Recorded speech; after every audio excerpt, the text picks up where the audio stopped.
능력 돌파라는 제목으로 함께 말씀 나누도록 하겠습니다. 저는 최근에 개척 초기에 제가 전도 대상자로 삼았던 분을 좀 한번 찾아가서 만나봤습니다. 전도하자 했는데 목사가 전도를 못하면 좀 말의 신뢰성이 떨어지니까 한번 찾아가봤어요. 정말 오래간만에, 몇 년 만에 찾아가봤어요. 서로 그래서 반갑게 인사도 나누고 이렇게 했습니다. 그 사이에, 이 몇 년 사이에 이분은 이미 다른 교회를 다니고 있었어요. 제가 속으로 참 싶었어요. 내가 계속 관심을 가졌어야 했는데.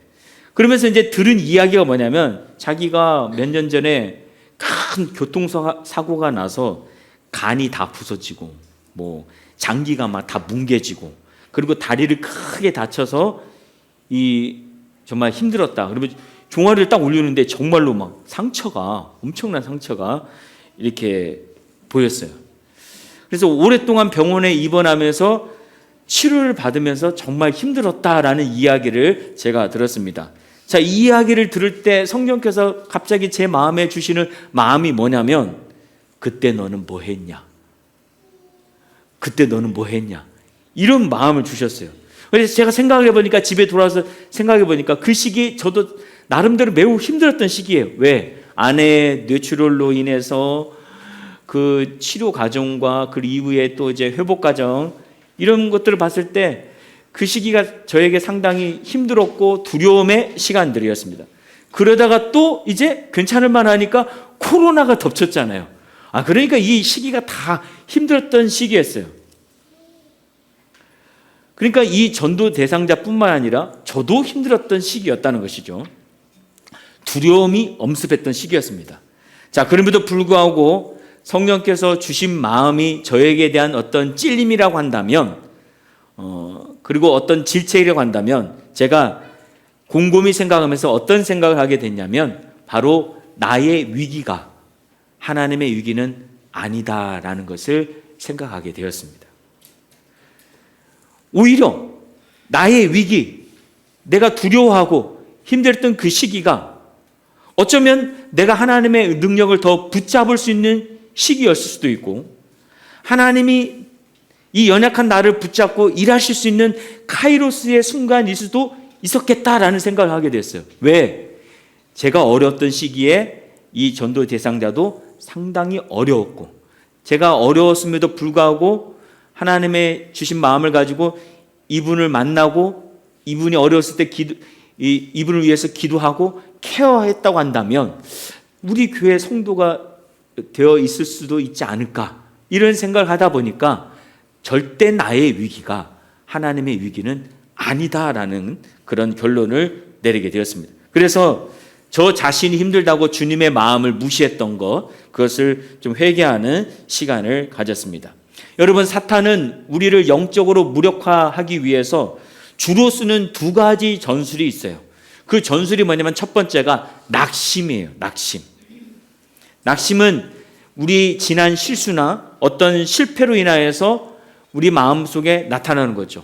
삶이 제대로 안 되고 어려워서 나타나는 현상이 낙심이잖아요. 요한계시록 12장 10절 말씀 보면 사탄을 뭐라고 설명을 했냐면, 우리 형제를 참소하던 자라고 씁니다. 여러분, 참소가 뭡니까? 이 사람에게 이런 죄가 있습니다. 이 사람에게 이런 어떤 잘못된 부분이 있습니다 라고 헐뜯는 거잖아요. 이 사람에게 이런 연약함이 있고 부족함이 있고 실패가 있습니다 라고 자꾸 지적하는 거잖아요. 그래서 낙심하게끔 만드는 거예요. 용기를 잃어버리게끔 한다는 것입니다. 또 다른 전략이 있는데, 전술이 있는데, 그것은 바로 두려움이에요. 두려움. 사탄은 우리가 처한 환경과 상황을 조정해서 우리의 마음에 두려움을 갖게 합니다. 염려를 갖게 하고 걱정을 하게 만든다는 거예요. 그래서 우리가 자꾸 움츠리게끔 하고 뒷걸음질 치도록 역사한다는 것이죠. 주의 일에 집중하지 못하도록 한다는 것입니다. 저도 이번에 교회 10주년을 맞이해서 내가 어떻게 이 10주년을 맞이해서 하나님 앞에 나아갈까 고민하다가 다시 성령으로 이 슬로건을 가지고 다시 일어나서 우리가 해보지 못했던 전도를 해보자, 이런 마음을 갖게 되었어요. 이런 마음을 갖게 되었을 때 제 마음이 어땠을까요? 으쌰으쌰 막 한번 해보자 뭐 이런 마음도 있었겠죠. 근데 또 어떤 마음이 있었겠습니까? 두려웠어요. 두려웠어. 왜냐하면 그동안 우리 예인교회에 왔던 새 가족들 다 정착하지 못했습니다. 거의 정착하지 못했죠. 다 떨어져 나갔어요. 이런저런 이유로 다 떨어져 나갔습니다. 뿐만 아니라 저와 여러분들에게 전도 대상자가 없다는 사실 제가 너무나도 잘 알고 있어요. 아니나 다를까 지난번에 기도 제목 쓰라고 하면서 전도 대상자 쓰라고 하니까 가족 쓴 사람은 가족 또 이제 친구 그리고 나머지는 뭐 다 그냥 없습니다. 없어요. 역시 없구나. 근데 아무것도 없는 이 상태에서 어떻게 전도를 하자 했을 때 할 수가 있을까? 두렵죠, 당연히. 이처럼 여러분 사탄은 우리가 하나님의 뜻을 이루고 하나님의 일을 하는 데 있어서 낙심과 두려움이라고 하는 이 두 가지 전술을 가지고 우리를 얽어매려고 합니다. 넘어뜨리려고 합니다. 바로 이때 우리는 어떻게 해야 할까? 여러분 어떻게 해야 할까요? 어떻게 하면 좋을까요? 자, 오늘 사도행전 2장에 나오는 이 제자들의 행적을 통해서 함께 배우기를 원합니다. 자, 예수님이 부활하시고 제자들과 40일 동안 함께 있은 다음에 승천하셨어요. 자, 이때 제자들의 마음은 어떠했을까요? 승천하신 그 예수님 바라보면서 와, 영광스럽다. 물론 이런 마음도 있었겠죠. 그 바라보면서 야, 정말 좋다. 그러면서 마음이 평안했을까요? 절대로 그렇지 않습니다. 그들은 두려웠어요. 예수님이 십자가에 못 박힌다고 했을 때 이 제자들은 어떻게 했습니까? 예수님을 다 버리고 배신을 때리고 다 도망을 쳤어요. 한마디로 이들은 실패자였어요. 이 실패가 얼마나 컸는지 부활하신 예수님이 그들에게 찾아와서 만났음에도 불구하고 나는 더 이상 주님의 제자로 살기 힘들다 하면서 다 버려두고 자기가 원래 일하던 어촌으로 내려가서 다시 그물을 잡았잖아요. 갈릴리로 내려가서. 게다가 당시 상황이 어땠습니까? 당시 시대적인 상황이 종교 지도자들과 로마 군인들이 예수님을 못 박았고 그리고 그 예수님을 따르는 자들을 그냥 두지 않으려고 하는 그런 상황 가운데 있었어요. 그러니까 예수님이 40일 동안 함께 있다가 승천하고 사라져버렸을 때 그들의 마음이 두려웠겠습니까? 안 두려웠겠습니까?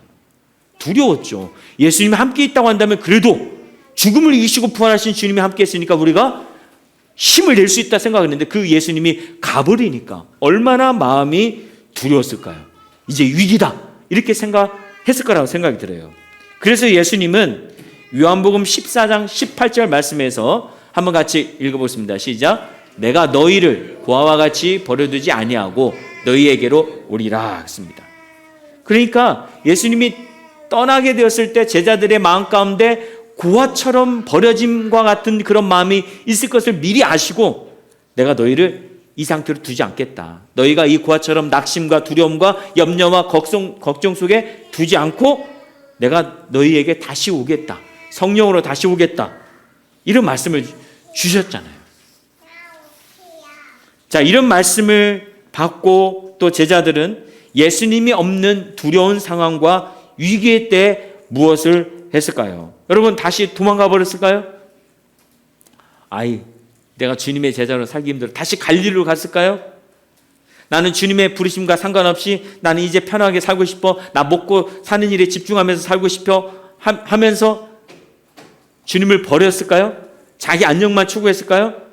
근데 놀랍게도 제자들은 그렇게 하지 않았어요. 어떻게 했습니까? 자, 사도행전 1장 13절 14절 말씀 보면 들어가 그들이 유하는 다락방으로 올라가니 베드로, 요한, 야고보, 안드레와 빌립, 도마와 바돌로메, 마테와 및 알페와 아들 야고보, 셀로딘, 시몬, 야고보의 아들 유다가 다 거기 있어 여자들과 예수의 어머니 마리아와 예수의 아우들과 더불어 마음을 같이하여 오로지 기도에 힘써더라 했습니다.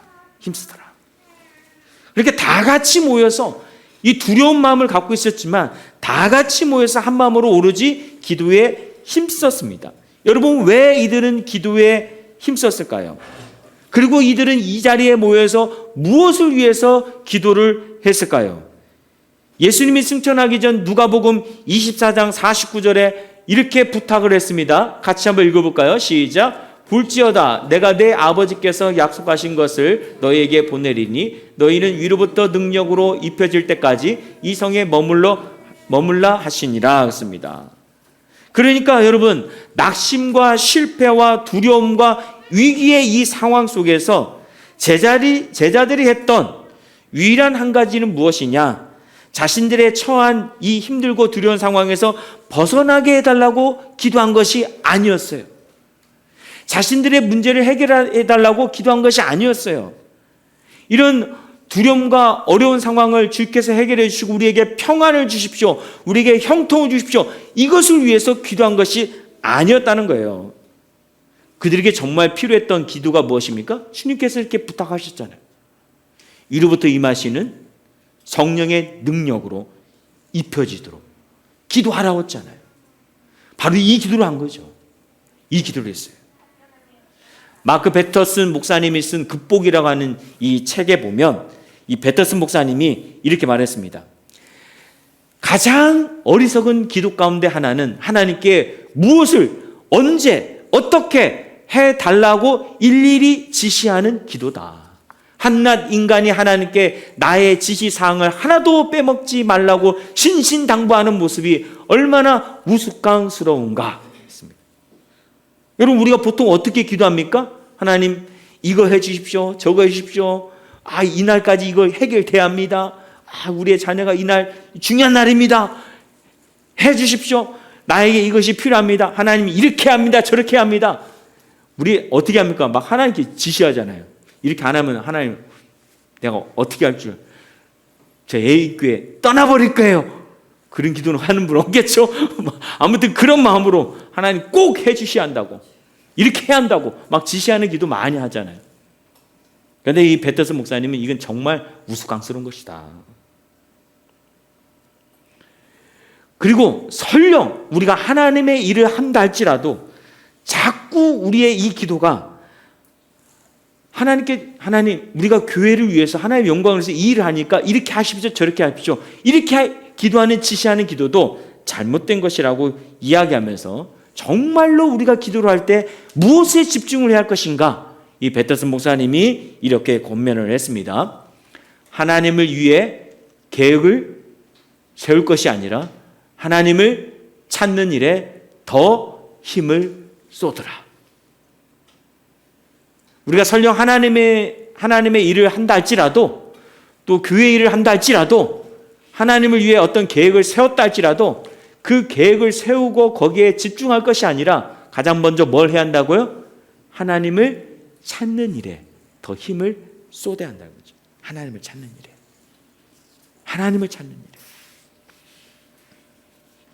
그러니까 이것저것 지시하기보다 가장 중요한 것은 내가 하나님을 깊이 만나는 것이 필요하다는 거죠.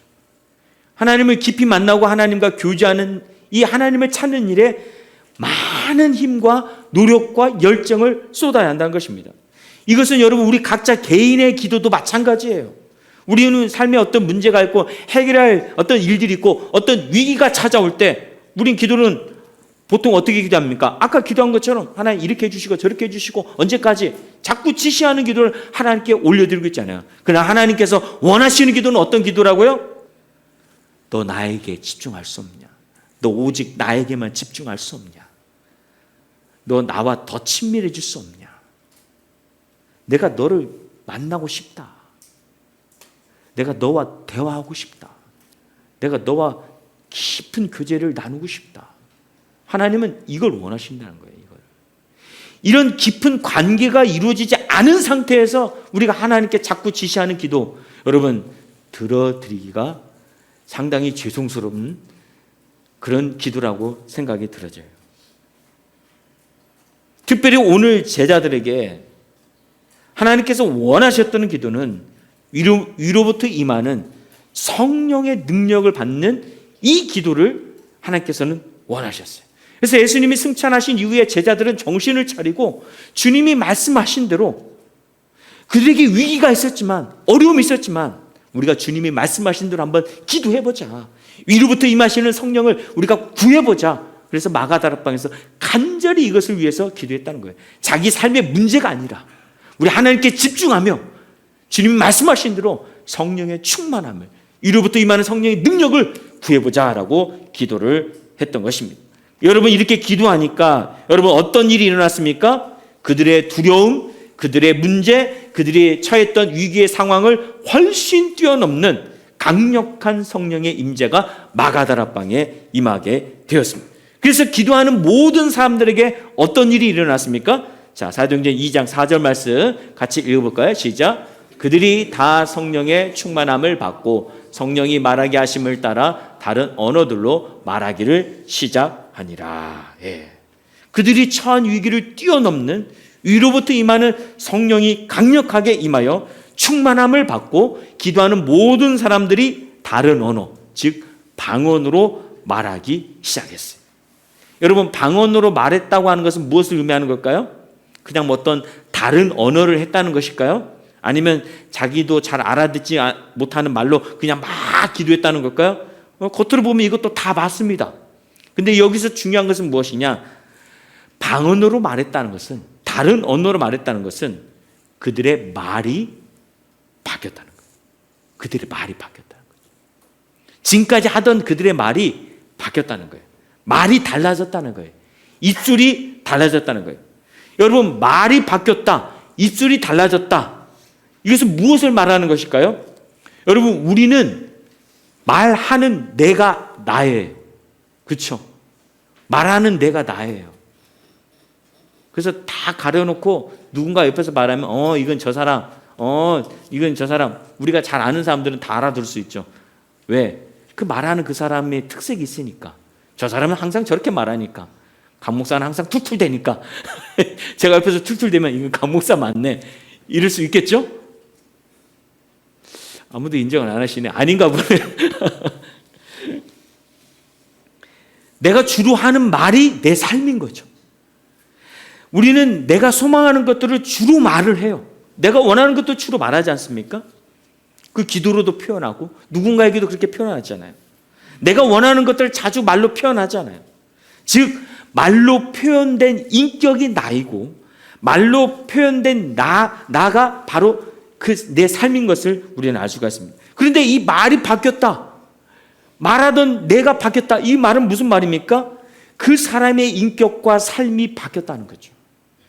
그 사람의 삶의 목적과 관심이 바뀌었어요. 그러니까 말이 달라진 거죠. 자, 그러면 제자들은 방언을 말하면서 무엇에 관심을 가지고 이제는 무엇을 말하는 자들로 바뀌게 되었을까요? 자, 11절 한번 같이 읽어보겠습니다. 시작. 우리의 각 언어로 하나님의 큰 일을 말함을 듣는도다. 이들이 말이 바뀌게 되는데, 전에는 이런 말을 하지 않았는데 이제는 어떤 말을 하게 되었습니까? 하나님의 큰 일을 말하는 사람들로 바뀌게 되었어요. 여기서 하나님의 큰 일이 무엇입니까? 바로 독생자 예수 그리스도를 통한 구원의 역사잖아요. 예수님의 그 복음의 역사죠. 그게 하나님의 큰 일이잖아요. 죄로부터 우리를 구원하신 그 하나님의 놀라운 구원의 역사죠. 복음이에요. 바로 이것을 말하는 자들로 바뀌게 되었다는 것입니다. 이것이 바로 성령의 강림으로 탄생한 초대교회의 성도들의 모습인 것입니다. 따라서 여러분, 교회란 무엇이냐? 교회란 무엇이냐? 여러 가지 정의가 있지만 오늘 말씀을 통해서 우리가 정의한다고 한다면 교회라는 것은 바로 모든 성도들이 성령의 충만함을 받고 다 말이 달라지고 달라진 그 입술로 하나님의 큰 일을 증거하는 증인들이 모인 것이 바로 교회라는 거예요. 이해가 가십니까? 예.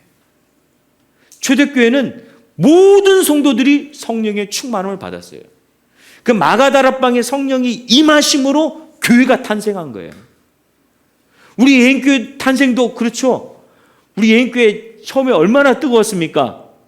제가 이제 말씀을 또 준비하고 무슨 시리즈로 할까 하면서 예전에 했던 설교들을 막 이렇게 보면서 또 스크랩 해놓은 것도 있는데 두꺼운 그 스크랩이 있더라고요. 이렇게 파일에 넣는 거 딱 봤더니 우리 2층에서 30일간 매일 모여서 기도하고 말씀 듣고 막 했던 그 파일이 있더라고요. 기억에 남더라고요. 근데 말씀을 보니까 말씀의 양이 무지 많더라고. 이거를 다 듣고 앉아 있었나? 제가 말씀이 엄청나게 길었던 것 같아요. 제가 그때 보니까 그거를 다 듣고 앉아 있었네. 그때 그 뜨거운 마음이 있었잖아요. 그렇죠? 교회 탄생은 성령의 충만함을 받고 말이 달라진, 하나님의 큰 일을 증거하는 증인들이 모인 그곳에서 교회가 탄생하게 되었어요. 사도행전 4장을 보면 베드로와 요한이 공회에 붙잡힙니다. 그리고 다시는 예수님으로 이름으로 증거하지 말라 하면서 큰 위험을 받게 됩니다. 따라서 이때도 정말 두려움의 시기고 위기의 상황이었어요. 이 사실을 초대교회에 알리자 초대교회는 어떻게 했습니까? 대책회의를 열었나요? 야, 우리 좀 위험하니까 좀 잠잠하자. 그렇게 했나요? 아니면 이 소리를 듣고 많은 성도들이 도망을 갔습니까? 아니죠. 어떻게 했습니까? 간절히 기도했어요. 그러자 어떤 일이 일어났냐? 31절 말씀 보면 같이 읽어보겠습니다. 시작. 빌기를 다음에 모인 곳이 진동하더니 무리가 다 성령이 충만하여 담대히 하나님의 말씀을 전하니라. 니네 한 번만 예수하면 니네 가만 안 놔둬. 이런 위협의 시기, 두려움의 시기, 염려의 시기, 그런 위기 상황이었는데 이들이 어떻게 했습니까? 그럼에도 불구하고 하나님께 집중하며 하나님께 기도했어요. 하나님을 찾는 일에 전심을 했어요. 그러니까 어떤 일이 일어났습니까? 다시 성령의 충만함을 받고 담대히 하나님의 큰 일을 말하는 자들로 또 입술이 바뀌었어요. 삶이 바뀌었어요. 자, 초대교회 성도들이 이렇게 기도했는데 과연 오늘날 우리는 왜 기도하는 걸까? 무엇을 위해 기도하는 걸까? 성령의 충만함을 위해서 기도한다 할지라도 우리는 왜 성령 충만을 위해서 기도하는 걸까? 정말 하나님의 큰 일을 증거하는 증인이 되기 위해서 구하는 것일까? 그렇지가 않잖아요. 내가 잘 되기 위해서, 내 문제를 해결하기 위해서, 내 삶이 평안하기 위해서, 질병에서 치유함을 받기 위해서, 상처가 치유받기 위해서 거의 대부분 개인적이고 자기중심적인 기도에 집중할 때가 많습니다. 그러니 성령의 불이 임해도 어떻게 될까요? 금세 꺼져요. 금세 꺼져요. 성령의 은사를 받아도 그 은사가 쉽게 소멸이 돼요. 성령의 능력을 받아도 그것이 지속될 수가 없다는 거죠. 이뿐입니까? 내 삶의 문제에 계속 휩싸이게 되는 거죠. 다시 낙심하고 다시 넘어지고 다시 두려움에 빠지고 염려에 빠지고 실패한 나 자신을 바라보면서 실망하고 그리고 다시 낙심하고 그렇게 되어지는 겁니다. 예수님은 우리에게 분명하게 말씀하셨습니다. 마태복음 6장 33절 34절 같이 읽어보겠습니다. 시작. 그런즉 너희는 먼저 그의 나라와 그의 의를 구하라. 그리하면 이 모든 것을 너희에게 더하시리라. 그러므로 내일 일을 위하여 염려하지 말라. 내일 일은 내일이 염려할 것이요 한날의 괴로움은 그날로 족하니라 했습니다. 아멘이십니까? 아멘. 이 말씀 그대로 한번 믿어보세요. 이 말씀 그대로 한번 이 말씀대로 내가 순종해서 한번 해보세요. 주님의 말씀대로 놀라운 역사가 나타나게 될 줄로 믿습니다. 아멘. 어느 도시에 얼마나 은혜가 없고 얼마나 그 영이 메말랐는지 별명이 마른 막대기 목사라는 분이 계셨습니다. 마른 막대기 목사. 그냥 별명이 마른 막대기 목사예요. 그래서 이 마른 막대기 목사님은 어느 교회를 가도 6개월을 못 버텨요. 6개월을 못 버티고 그 교회에서 다 쫓겨났어요. 다 쫓겨났어요. 그런데 그 도시에는 또 다른 교회가 있었는데 얼마나 은혜가 없고 맨날 싸우기만 하고 목사님 오면은 막 다 쫓아내고 해가지고 별명이 마른 막대기 교회라고 하는 곳이 또 있었어요. 마른 막대기 교회. 그러니까 아무리 유명하고 정말 능력 있는 목사님이 와도 6개월 이내에 다 쫓아내버리는 거예요. 이 마른 막대기 교회가. 하루는 이 마른 막대기 목사가 그 지역의 그 도시의 노회장을 찾아가서 제가 사역을 갈 만한 곳이 있냐고 물어봤습니다. 그러니까 노회장이 아니 이 사람아 자네가 갈 교회가 어디 있는가? 자네를 보게 지금까지 가는 데마다 다 쫓겨났는데 자네가 갈 교회가 지금 이제 이 도시에 어디가 있겠는가? 이렇게 책망을 했어요. 근데 밖에 누가 이 노회장 목사님을 찾는 거예요. 그래서 나가보니까 마른 막대기 교회 장로님이 와 계신 거예요. 그래서 이 장로님이 목사님, 노회장님, 우리 교회에 모실 목사님 한 분 안 계십니까? 라고 질문했어요. 그러니까 이 노회장 목사님이 또 여보시오 장로님, 당신네 교회에 보낼 목사가 어디 있습니까? 그렇게 맨날 쫓아내는데 누가 가겠냐고. 근데 이를 말하다 보니까 지금 방 안에 누가 있어요? 마른 막대기 목사가 있잖아요. 마른 막대기 목사가 딱 생각이 나는 거예요. 장로님, 안에 목사님 한 분 계시는데 저 목사님이라도 한번 모시고 가겠습니까? 그러니까 누구든지 보내주세요. 누구든지 보내주세요. 그래서 이렇게 해가지고 이 장로님한테 이 목사님을 소개해가지고 이제 그 교회에 가게끔 했어요. 그리고 이제 노회장이 이번에 가는 목사님을 이 목사님이 마지막이니까 다시 쫓아내면 내가 이 교회를 폐지하겠습니다. 이 교회를 완전히 그냥 문을 닫게끔 하겠습니다. 근데 명심하십시오라고 엄포를 넣고 장로님한테 이 마른 막대기 목사를 소개시켜가지고 보냈어요. 그래서 이 목사님이 그 교회에 부임을 하게 되었습니다.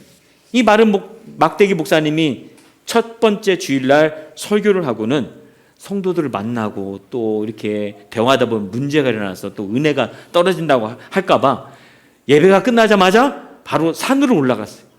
산으로 올라가서 2주일 동안 성경 보고 기도하고 이제 다시는 쫓겨나지 않으려고 하나님께 집중하면서 그렇게 하고 토요일날 다시 내려와가지고 주일 예배만 또 딱 드리고 다시 산으로 가서 하나님을 만났어요. 이렇게 하니까 마른 막대기 교회도 이번에는 정말 조심하자. 잘못하다가 우리 교회 폐쇄당하겠다. 그리고 우리도 목사님처럼 기도하자. 목사님 산에 올라가서 기도하는 것 같아. 그래서 이 목사님 없는 동안에 이 마른 막대기 성도들도 교회에 와가지고 수시로 기도하고 이렇게 했습니다. 3개월이 지난 후에 노회장이 시차를 왔어요. 근데 교회 가까이 오니까 교회가 막 시끌벅적하는 거예요. 시끌벅적. 그러면서 아이쿠 또 싸움이 일어났구나. 내가 잘못했지. 어쩌자고 최악의 목사님과 최악의 교회를 붙여놨을까. 이제는 신문에까지 나겠네 하면서 막 발걸음을 막 재촉해가지고 교회 와서 문을 탁 열었더니 싸움이 일어난 것이 아니라 예배당이 성령의 용광로로 바뀌어져 있는 거예요. 너무 뜨겁고 너무 성령이 충만하게 기도를 하다 보니까 찬송을 하다 보니까 이것이 뒤범벅이 돼가지고 시끄러웠던 거예요. 그래서 이 노회장 목사님이 놀래가지고 장로님한테 장로님 어떻게 된 일입니까? 라고 묻자 장로님이 노회장님 마른 막대기 교회에 마른 막대기 목사 둘 다 불이 붙었으니 얼마나 잘 타겠습니까? 얼마나 잘 타겠습니까? 이렇게 대답을 하더랍니다. 솔직히 저도 마른 막대기 목사예요. 솔직히 여러분은 어떠십니까? 마른 막대기 성도 아닙니까?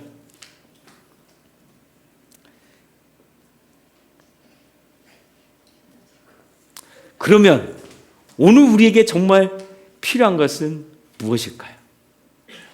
우리의 이 심령에 메마른 우리의 심령에 정말 필요한 것이 무엇일까? 우리가 처한 상황, 두려움, 위기, 또 개인적인 가정의 위기, 또 내 삶의 어떤 힘들고 어려운 부분들 이런 상황들을 돌파하기 위해서 정말 우리에게 필요한 것이 무엇일까? 주님께서 말씀하시죠. 위로부터 임하는 성령의 능력이에요. 위로부터 임하는 성령의 능력이에요. 그러므로 여러분 오늘 우리는 마른 막대기와 같은 우리의 심령에 기도의 불을 지펴야 하는 거예요. 기도의 불을.